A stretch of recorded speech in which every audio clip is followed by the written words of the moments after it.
교회는 단순히 모이는 곳이 아니라 하나님의 나라를 보여주는 작은 모형입니다.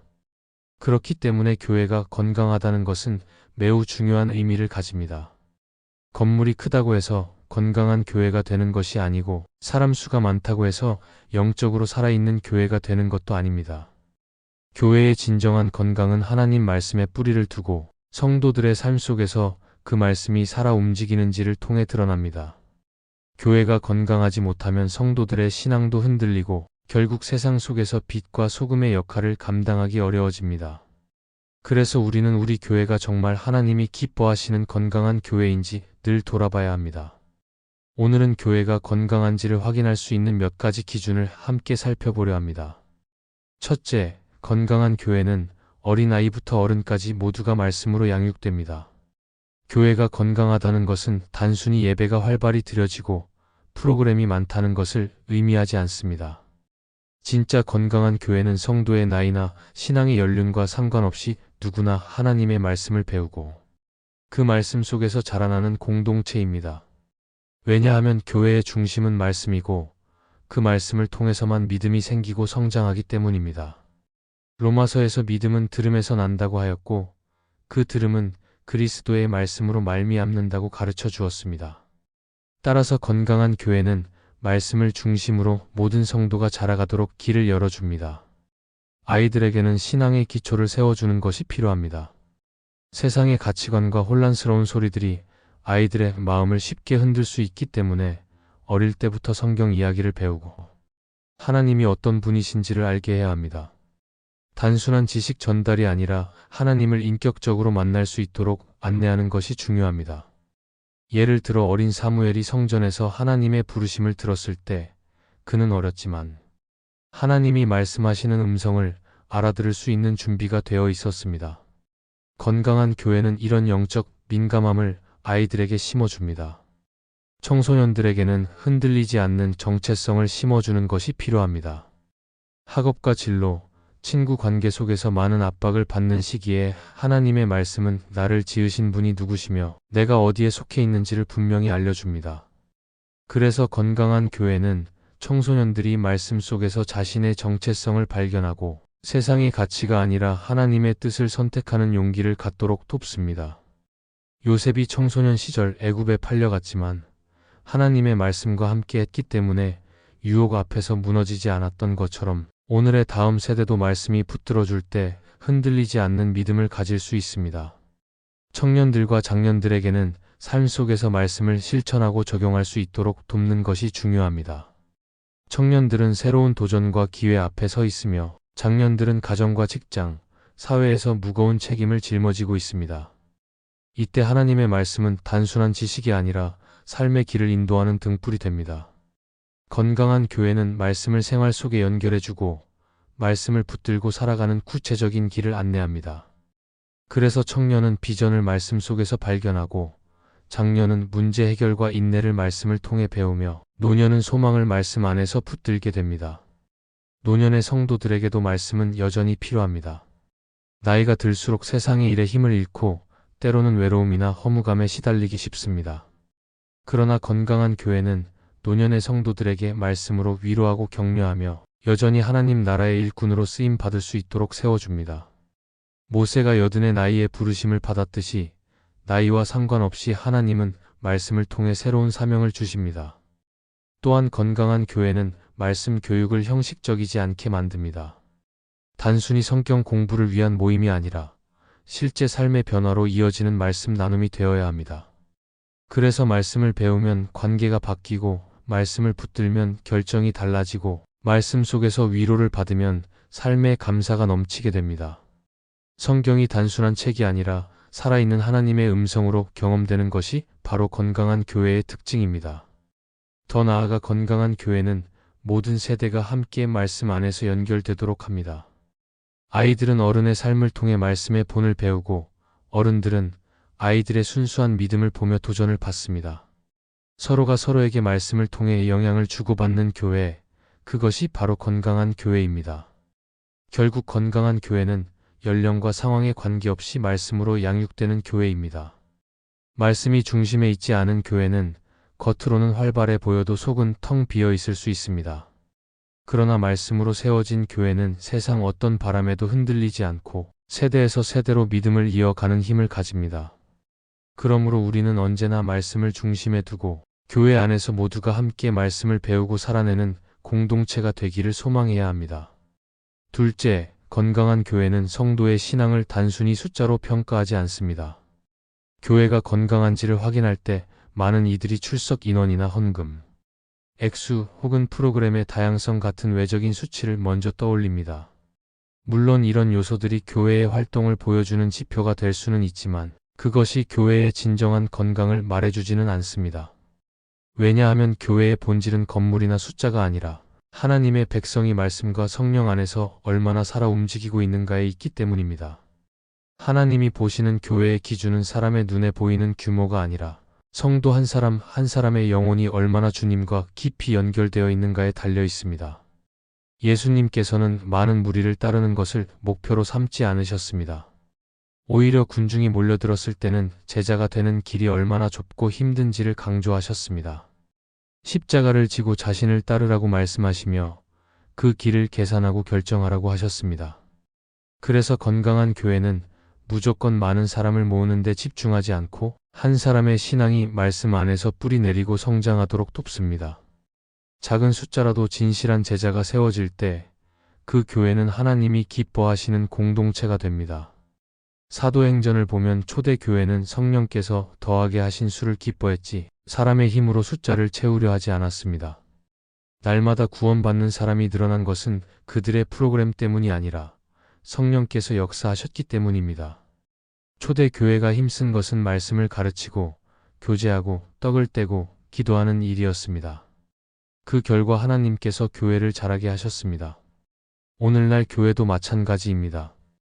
사람의 계산으로 숫자를 늘리는 것이 아니라 하나님께서 원하실 때에 영혼을 더해 주신다는 믿음으로 나아갈 때 교회는 건강하게 성장합니다. 또한 숫자로 평가하는 태도는 성도들에게 상처를 줄 수 있습니다. 교회의 규모나 헌신의 양으로 사람을 평가한다면 연약한 성도들은 자신이 무가치하다고 느낄 수 있습니다. 그러나 건강한 교회는 한 사람의 영혼을 귀하게 여기고 작은 믿음의 걸음을 인정하며 넘어지는 자를 붙들어 줍니다. 예수님은 큰 무리보다도 길을 잃은 한 마리 양을 찾아 나서셨습니다. 잃은 양을 찾기 위해 모든 것을 멈추고 나아가셨다는 사실은 하나님 나라의 가치가 어디에 있는지를 분명히 보여줍니다. 건강한 교회는 바로 이 가치를 따라 한 영혼을 위해 기도하고 기다리며 세워줍니다. 게다가 숫자 중심의 사고는 교회를 쉽게 경쟁의 장으로 만들어버립니다. 다른 교회와 비교하며 누가 더 크고 누가 더 많은 사역을 하는지 따지다 보면 결국 본질을 잃어버리게 됩니다. 그러나 건강한 교회는 비교하지 않습니다. 각 교회마다 하나님이 맡기신 사명이 다르고 세우신 목적이 다르다는 것을 인정합니다. 그래서 다른 교회가 잘 되는 것을 시기하지 않고 함께 기뻐하며 하나님 나라의 큰 그림을 바라봅니다. 성도의 신앙을 숫자로 평가하지 않는 교회는 삶의 열매를 소중히 여깁니다. 예배를 드리고 나서 성도의 가정이 변화되고 직장에서 정직하게 살아가며 어려운 이웃을 돕고 하나님의 뜻을 따라 결정을 내리는 삶이 나타난다면 그것이야말로 건강한 교회의 열매입니다. 이러한 열매는 통계로 쉽게 기록되지 않지만 하나님은 그 모든 것을 기억하시고 귀하게 보십니다. 또한 건강한 교회는 작은 신앙의 시작을 격려합니다. 큰 사역을 감당하거나 눈에 띄는 성과를 내는 것만이 아니라 매일 말씀을 읽고 기도하려는 성도의 작은 결단까지도 귀히 여깁니다. 마치 겨자씨와 같은 작은 믿음이 큰 나무로 자라듯이 하나님은 작은 신앙의 씨앗을 통해 놀라운 역사를 이루십니다. 건강한 교회는 성도의 신앙을 이렇게 귀하게 바라보고 그것을 키워가는 공동체입니다. 결국 건강한 교회는 숫자나 외형에 매이지 않고 하나님이 주시는 생명력과 신앙의 깊이를 추구합니다. 겉으로 보기에는 크지 않아도 하나님 앞에서 진실한 예배가 드려지고 말씀에 순종하는 삶이 자라나고 성도들이 서로 사랑하며 세워가는 모습이 있다면 그것이 바로 건강한 교회입니다. 그러므로 우리는 교회의 기준을 숫자가 아니라 하나님의 마음에 두고 바라보아야 합니다. 하나님이 보시기에 아름다운 교회를 세워갈 때 비록 세상이 알아주지 않아도 하나님은 그 교회를 통해 당신의 나라를 반드시 이루실 것입니다. 셋째, 건강한 교회는 성도가 직장과 가정에서 믿음으로 살아내도록 돕습니다. 교회의 신앙은 단지 예배당 안에서 드러나는 것이 전부가 아닙니다. 오히려 진짜 신앙의 힘은 교회 문을 나서 일상으로 들어갔을 때 나타납니다. 그래서 건강한 교회는 성도들이 이 예배에서 받은 은혜를 삶 속에서 실천할 수 있도록 이끌어줍니다. 말씀을 듣고 은혜를 받는 것으로 끝나는 것이 아니라 그것을 가정에서, 직장에서, 또 사회 속에서 어떻게 적용할지를 함께 고민하고 나누게 합니다. 하나님은 우리의 전 삶을 예배로 받으시기를 원하시기 때문에 교회가 돕는 방향도 반드시 성도의 삶 전체를 향해야 합니다. 특히 가정은 믿음이 가장 먼저 드러나는 자리입니다. 건강한 교회는 성도들이 가정 안에서 서로를 존중하며 사랑하도록 돕습니다. 부모가 자녀를 말씀으로 양육하도록 가르치고 부부가 서로를 존귀하게 여기도록 격려합니다. 교회에서 열심히 봉사하면서도 집 안에서는 무너져 있다면 그것은 온전한 신앙이라 할 수 없습니다. 그래서 건강한 교회는 성도가 가정에서 먼저 하나님을 경외하며 작은 일상 속에서도 믿음을 지켜내는 삶을 살도록 돕습니다. 이것은 단순히 가정을 평안하게 만드는 것이 아니라 하나님 나라의 기초를 세우는 중요한 일입니다. 또한 직장은 성도의 믿음이 시험받는 자리이기도 합니다. 업무의 압박, 인간관계의 어려움, 때로는 유혹과 타협의 요구가 몰려오는 곳이 바로 직장입니다. 건강한 교회는 성도들이 그 자리에서 믿음을 지키고 정직하게 살아가도록 말씀으로 무장시킵니다. 다니엘이 바벨론 궁정에서 신앙을 굳게 지킨 것처럼 오늘날 성도들도 세상 한가운데서 하나님의 사람으로 살아가야 합니다.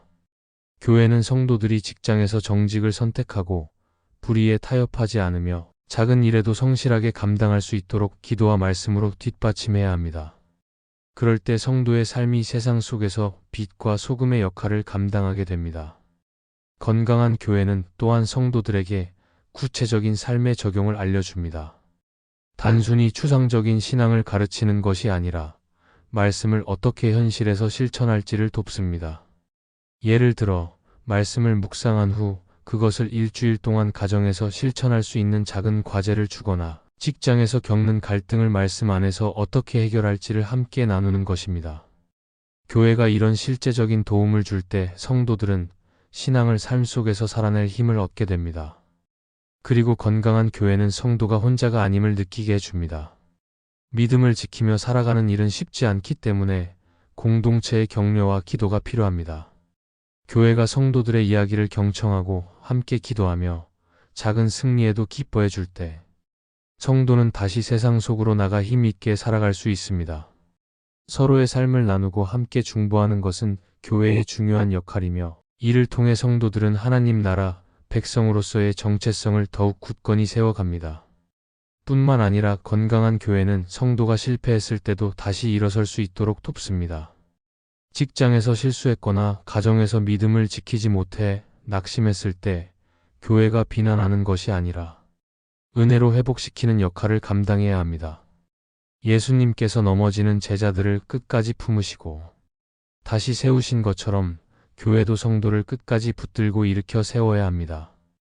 이런 회복의 경험이 있을 때 성도는 오히려 더욱 굳건하게 세상 속에서 믿음을 지켜내게 됩니다. 결국 건강한 교회는 성도를 교회 울타리 안에만 머물게 하지 않습니다.